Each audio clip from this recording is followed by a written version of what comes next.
खोल दो इन हरामजादों को, नहीं मर जाएगी वो देव। नहीं साले बेचारे मर जाए। खोल दो उनसे।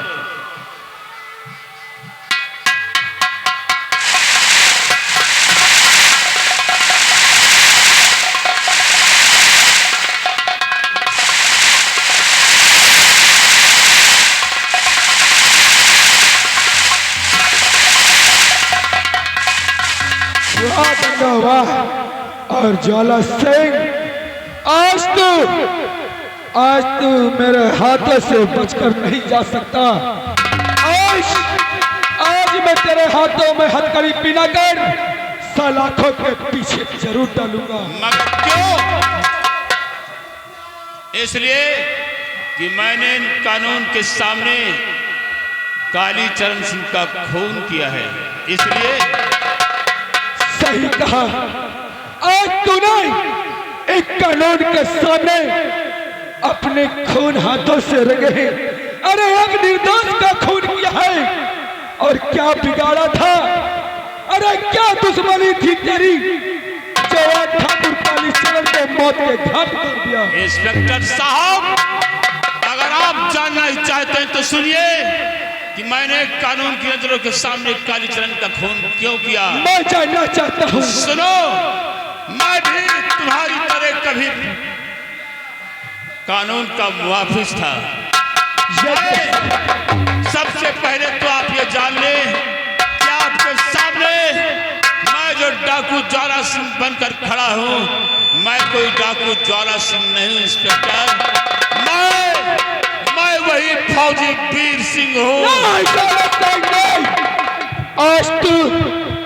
आज तू भगवान का नाम लेकर, एक दाता का नाम लेकर तूने बचने की जुर्रत किया है।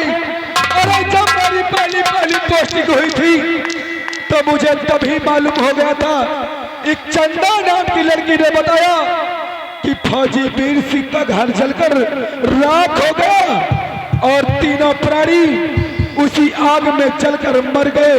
और आज कानून से बचने के लिए तू फौजी वीर सिंह का नाम लेकर बचना चाहता है। नहीं इंस्पेक्टर साहब, ये हकीकत है कि मैं ही फौजी वीर सिंह हूँ और मैंने कालीचरण सिंह का खून क्यों किया, कालीचरण सिंह को मैंने क्यों मारा, आप जानना चाहते हैं?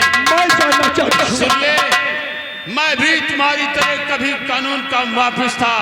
मैं अपनी 15 वर्ष की सर्विस पूरी करने के बाद मुझे फौज से रिटायर किया गया।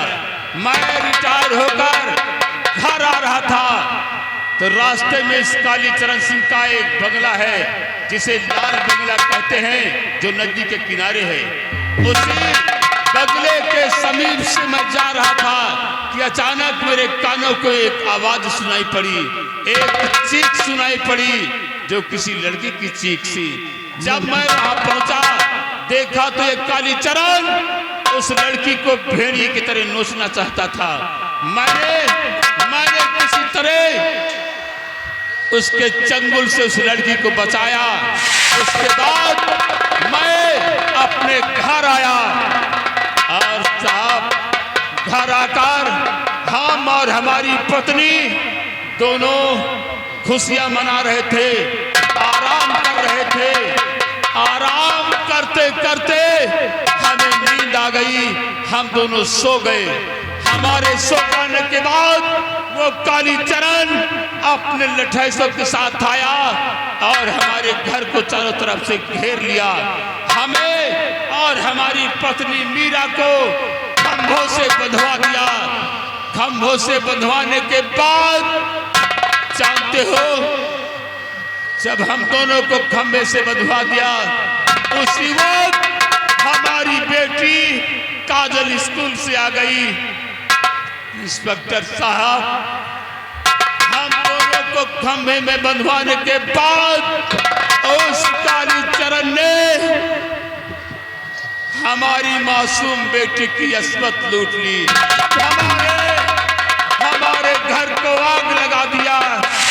लेकिन साहब, उस आग से हम दोनों तो बच गए, लेकिन हम अपनी अपनी बेटी को ना बचा सके, साहब अपनी बेटी को ना बचा सके, और तभी से अलग अलग जाकर ये प्रतिज्ञा कर बैठे कि जब तक कालीचरण का नामो निशान इस दुनिया से नहीं मिटा दूंगा तब तक मैं चैन से नहीं बैठूंगा। आज मेरा प्रतिशोध, मेरा इंतकाम, मेरा बदला पूरा हो गया है साहब। आज मैं खुद अपने आप को कानून के हवाले करता हूँ, कानून के हवाले करता हूँ। आप मुझे गिरफ्तार कर लीजिए। आज ये मैं क्या करने से आ रहा था, चले अनजाने में एक नेताजी से आदमी हो, अरे उन्हें बड़ा बुरा कहा। चाचा जी मुझे माफ कर देना चाची जी।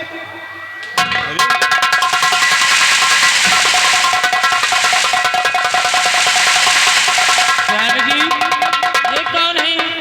आपको चाचा मुझे चाची कह रहा है? यही बात तो मेरे समझ में रही कौन बेटे। बेटा तुम कौन हो जो हमें चाचा कह रहे हो और हमारी पत्नी को चाची कह रहे हो? कौन हो तुम? चाचा जी शायद आप मुझे नहीं पहचानते।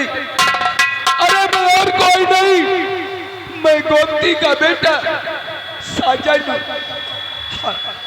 तुम गोमती भाभी के बेटे हो?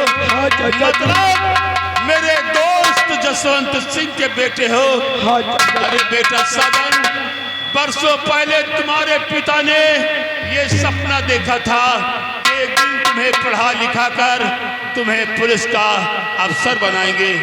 आज तुम्हारे पिता इस दुनिया में जिंदा नहीं हैं, लेकिन तुम्हारी माँ ने आज तुम्हारे पिता के सपनों को पूरा किया।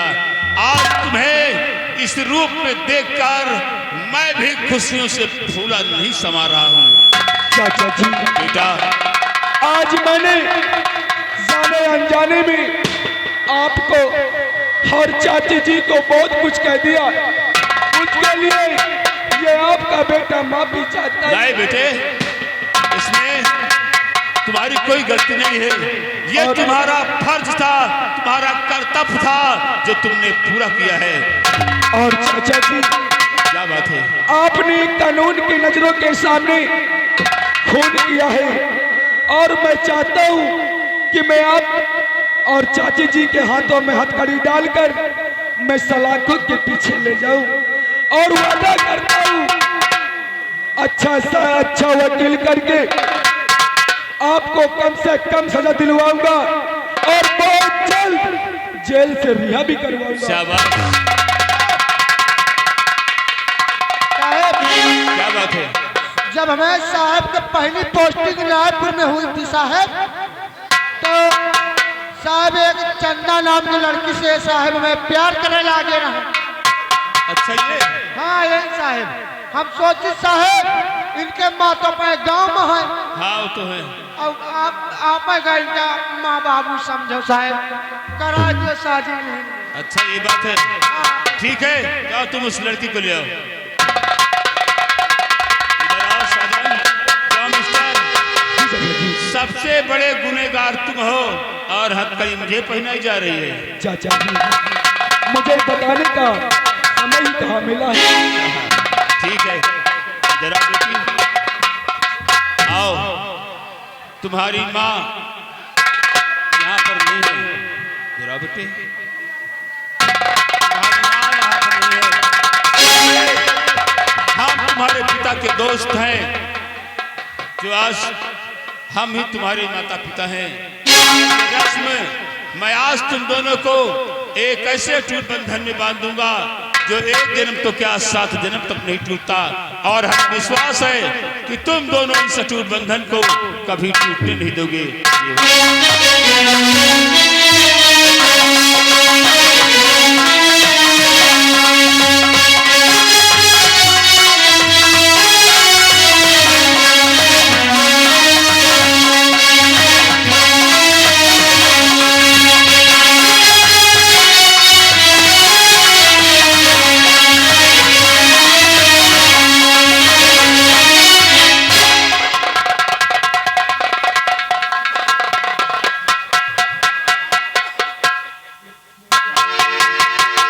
अफसर साहब आप अपना फर्ज पूरा करें।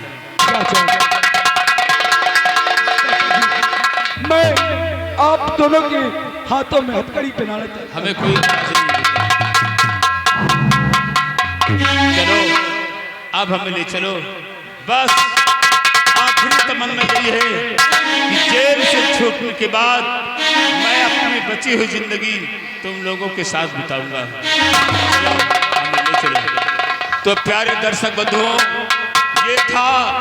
ये था मेरा खेल रिटायर फौजी उर्फ डाकू गंगा और ज्वाला।